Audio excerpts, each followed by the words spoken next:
우리는 잠언 8장 말씀을 통해서 말씀을 깨닫는 지혜와 응답받는 기도의 은총이 있기를 원합니다. 세상을 살아가면서 우리는 처세술을 배웁니다. 인생을 살아가는 법을 배운다는 거죠. 어떻게 하면 남들보다 빨리 또 높이 또 잘 살 수 있을까?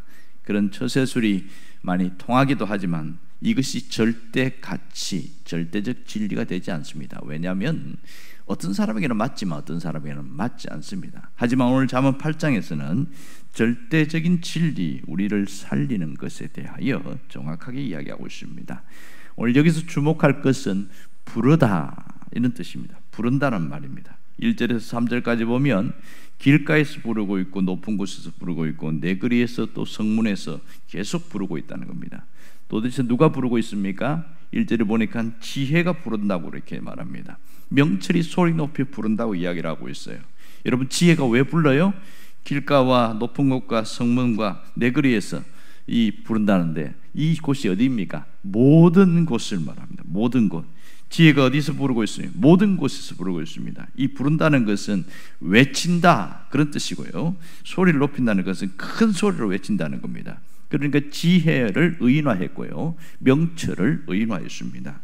그러니까 지혜는 어떤 특정 사람이 아니라 모든 사람에게 초청장을 보내고 있습니다. 모두 오라고 그런 거죠. 특이한 것은 여기 부르다는 이 단어에 보면 이게 시제가 미완료형입니다. 미완료라는 것은 아직 끝나지 않았다 그런 뜻이거든요.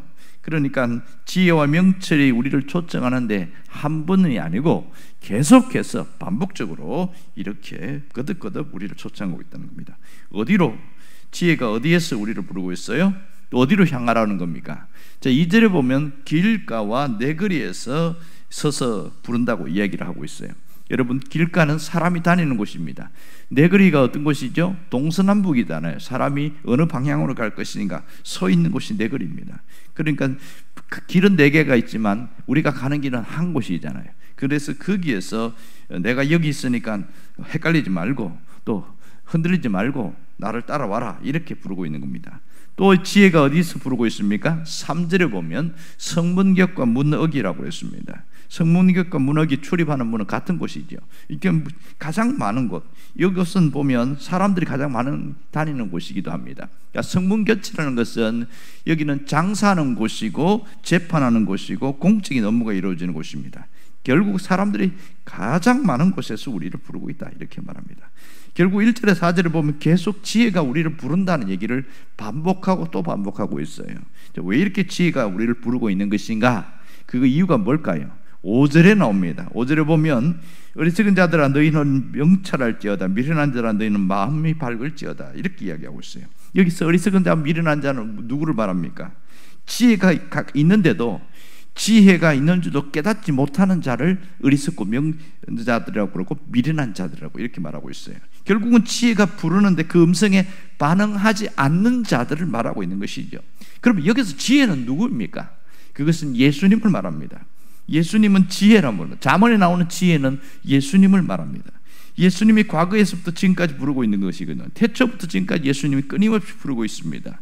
그런데 사람들이 응답하지 않고 있는 것이죠.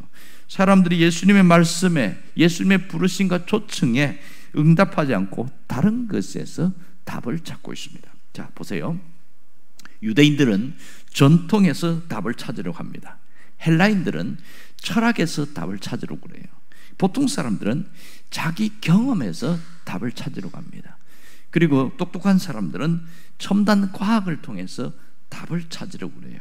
그런데 모든 사람들이 답을 찾긴 찾는데 결국 끝에 가서는 와, 답이 없다 이렇게 이야기합니다. 그러니까 방황할 수밖에 없는 것이죠. 흔들릴 수밖에 없는 거예요. 그러나 주님은 우리에게 인생의 답을 알고 계십니다. 그래서 우리를 부르고 있는 것이죠. 우리를 초청하고 있습니다. 자, 사람들에게 끊임없이 초청하고 있는데 소리를 높여 말씀하시는 분이 예수님이신 것을 알 수 있습니다. 5절에 여기서 어리석은 자는 누구를 말합니까? 예수님을 모르는 자들을 말하고 예수님을 알긴 하는데 예수님을 의지하지 않는 자들을 말합니다. 미련한 자들은 누구입니까? 주님을 의지하지 않고 내 힘으로 살아보려고 오늘도 그렇게 발부둥치는 그런 사람이 미련한 사람이다. 자, 여러분, 누가 더 어리석은 사람입니까? 예수님을 모르는 사람이 어리석은 사람입니까? 아니면 예수님을 아는데도 의지하지 않고 살아가는 사람입니까? 후자지요. 예수님 모르는 사람은 정말 모르기 때문에 할 말이라도 있어요. 내가 몰랐다고, 나한테 그렇게 말해주지 않았다고 할 말이라도 있는데, 근데 예수님을 아는데 의지하지 않고 살아가는 사람, 이런 사람은 더 어리석은 사람이고 미련한 사람이다, 이렇게 말합니다. 여러분, 주님을 의지하지 않고 살면서 차라리 내가 주님을 몰랐다고 그렇게 말할 수 없는 것이죠. 여러분, 우리 마음속에 보면 예수님을 따르기보다, 예수님을 모시는 것보다 더 나아 보이는 게 있어요. 그래서 그 길을 따라가거든요. 그러다 보니까, 그 길을 쫓아가다 보니까 주님을 따르는 것을 뒤로 미루는 경우가 있더라는 겁니다. 사람들이 왜 그렇게 그런 것을 따라갈까요? 왜 다른 것을 더 의지할까요? 그것이 더 나아 보이기 때문이었습니다. 그것이 요한이 말한 대로 보면 육신의 정욕으로 나타나고, 안목의 정욕으로 나타나고, 이생의 자랑으로 나타나고 그렇습니다. 왜 이런 게 더 나아 보일까요? 그것은 예수님의 가치를 모르기 때문이었습니다. 만일 예수님의 가치를 안다면, 내가 얻은 그 구원의 가치를 안다면, 내가 얻은 그 자유의 가치를 안다면 그 길에 따라가지 않겠지요. 깨닫지 못해서 내 눈에 보이는 것을, 세상의 것이 예수님보다 더 좋아 보이는 거예요. 이렇게 해서 따라가다 보는데, 그게 우리에게 답을 주는 것이 아니라 우선 내 앞에, 눈앞에 만족을 줄 뿐인데, 그게 결국은 우리를 실망케 하고 우리를 배신합니다. 그래서 어떻게 하라는 거예요? 예수님의 가치를 알기 위해서 어떻게 하라는 거예요? 그러니까 귀를 기울여 들으라는 거예요. 오늘 6절에 보면 뭐라고 그래요? 너희는 들을지어다 그랬어요. 가장 선한 것을 말한다고 합니다. 내 입술을 열어서 정직을 내리라. 귀를 기울이고 들으라는 거예요. 여러분, 가장 선한 것, 따를 만한 것, 추구할 만한 것, 얻을 만한 것이 바로 주님에게 있습니다. 주님께서 말씀하시는데 그 말씀을 들으라는 겁니다. 여기서 보면 정직한 것을 내리라 이렇게 말합니다. 정직한 것, 선한 것, 뭡니까? 주님이 말씀하시는 그 정직이 뭐예요? 바로 내가 너희를 위하여 내 목숨을 내어주겠다. 이게 그 주님 말씀하시는 정직입니다. 여러분, 죽음만큼 진실한 게 어디 있겠습니까? 주님은 우리에게 진실한 사랑을 말하고 있습니다. 사랑은 죽음같이 강하다 이렇게 말하고 있지 않습니까? 우리를 살리는 것은 우리를 위해서 목숨을 내놓은 그 사랑이 가장 진실한 사랑이요, 정직한 사랑입니다. 또 뭘 들어야 돼요? 진리를 들으라 이렇게 말합니다. 진리를 들으라. 7절 보세요. 내 입은 진리를 말하며 그랬어요. 내 입은 진리를 말하며. 주님은 진리를 말씀하고 있습니다. 여러분, 주님 말씀하시는 진리는 하나님 나라의 법칙을 말합니다. 그래서 주님이 뭐라고 합니까? 먼저 그의 나라와 그 의를 구하는 일을 따라가라, 그 이야기입니다. 이게 진리죠. 주님 말씀하시는 진리는 주님을 믿고 내가 그 안에서 죽고 그와 함께 사는 것을 말하고 있습니다.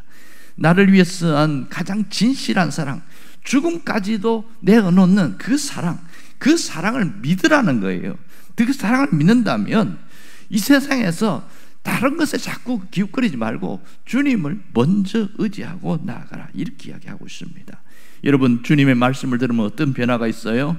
새로운 길이 열립니다. 이게 세 번째죠. 자, 제일 먼저는 뭘 하라고 그랬어요? 먼저 주님의 말씀에 귀를 기울이라고 그랬잖아요. 또한 두 번째는 뭐예요? 진리의 말씀을 들으라고 그랬습니다. 이렇게 하면 무슨 일이 생깁니까? 새로운 길이 열립니다. 그것이 바로 8절이지요. 여러분, 내 입술의 말은 다 의로운 적 그랬습니다. 내 입술의 말은 의로운 적 그 가운데서 굽은 것과 평한 것이 없나니. 주님 말씀을 믿고 갈 때 잘못된 경우가 전혀 없다는 사실이죠. 여러분, 세상은 우리를 배신할 때가 많습니다. 우리에게 뒤통수를 칠 때가 많아요. 그러나 주님을 따라가면 절대로 그런 일이 없다는 겁니다. 오히려 그 문을 열면 새로운 길이 열린다는 겁니다. 그분과 함께 가면 결국 원하는 곳에 도달할 수 있다는 겁니다. 결국은 주님의 말씀은 의롭고 주님 말씀을 따라간 자가 진실하고 살게 된다는 것을 말합니다. 그러니 우리가 주의 말씀을 계속 듣고 가면 무슨 일이 생깁니까? 총명한 자로 살아가게 되어집니다. 그것이 바로 9절이지요. 이는 다 총명한 자가 밝히 아는 바요 지식 얻는 자가 정직하게 여기는 바니라. 주님 말씀을 들으면 깨닫게 되어지고 총명 있는 자가 된다는 것이죠. 깨닫는 자가 된다는 거예요. 여러분, 정말 중요한 게 깨닫는 겁니다. 불교에서는요, 그 하나의 깨달음을 위해서 얼마나 많은 시간을 투자하는지 모릅니다.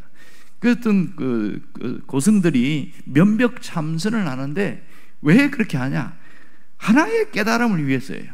사실 들어보면 별거 아니에요. 산은 산이요 물은 물이로다. 그거 깨닫는데 30년 걸렸어요. 굉장히 평범한 것인데, 그런데 이 주님을 따르는 자에게는 총명이 있는 자가 되게 한다는 겁니다. 우리는 주님을 통하여 그냥 쉽게 깨달을 수 있는 거예요. 이 세상의 처세술은 굉장히 방법과 뭔가를 요구하지만 주님을 믿고 따르며 그 음성을 듣고 가면 나도 모르게 상당히 총명이 있는 자가 되고 지식을 얻는 자가 되더라는 겁니다. 여러분, 우리에게 이 빛이 우리 안에 들어와야 됩니다. 세상에 보면 제일 미련한 사람이 어리석은 자라고 그러면, 왜냐하면 깨달음이 없거든요. 분명히 옆에서는 저러면 저거 안 되는데, 저러면 저거 어려움을 당하는데, 저러면 망하는데, 그런데 본인은 깨닫지 못해요. 그래서 하도 답답해서 그 길로 가면 안 된다고, 그 길로 가면 문제가 있다고. 그런데도 그 말을 안 믿는 거예요. 결국은 망하고 나서 뭐라고 그럽니까? 그때 내가 네 말을 들을 걸. 그럼 뭐합니까? 이미 끝나버렸는데, 이미 다 공중분해 돼버렸고, 이미 다 망해버렸는데, 이제 그런 말을 하면 뭐합니까? 늦게 후회하는, 이게 가장 어리석은 자다, 그런 얘기입니다. 그래서 주님을 따르는 자, 말씀을 듣고 나아가는 자면은 총명 있는 자가 되는 거예요. 망하기 전에, 어려움 당하기 전에, 내가 이 길을 가면 안 되겠구나, 이러면 내가 위험해지겠구나, 그게 빨리 감지가 되어지고 달라진다는 겁니다. 여러분, 예수님은 정직한 분이고 총명한 분입니다. 예수님을 따르지 않으면 우리에게 무슨 문제가 생기냐? 옛 본성을 따라가요. 사람은요, 살아온 그 본성이 있습니다. 그래서 성장 과정 속에서 있는 이 옛 본성이 있어요. 옛 본성은 거의 죄와 관련되어 있습니다. 우리 안에 밖에서 나오는 것은 선하고 의로운 것이 아니고 온갖 더러운 것과 악한 것이라고 예수님 말씀하셨거든요. 그러니까 우리 속에서 나오는 건 옛 본성이에요. 주님을 따르지 않으면 그러한 것들이 나온다는 거죠. 주님을 따르지 않으면 내 실력, 내 경험으로 살아갈 수밖에 없는 거예요. 결국은 그것이 우리를 성공시키는 것이 아니라 좌절케 하고 절망하게 만든다, 이런 얘기를 하고 있습니다.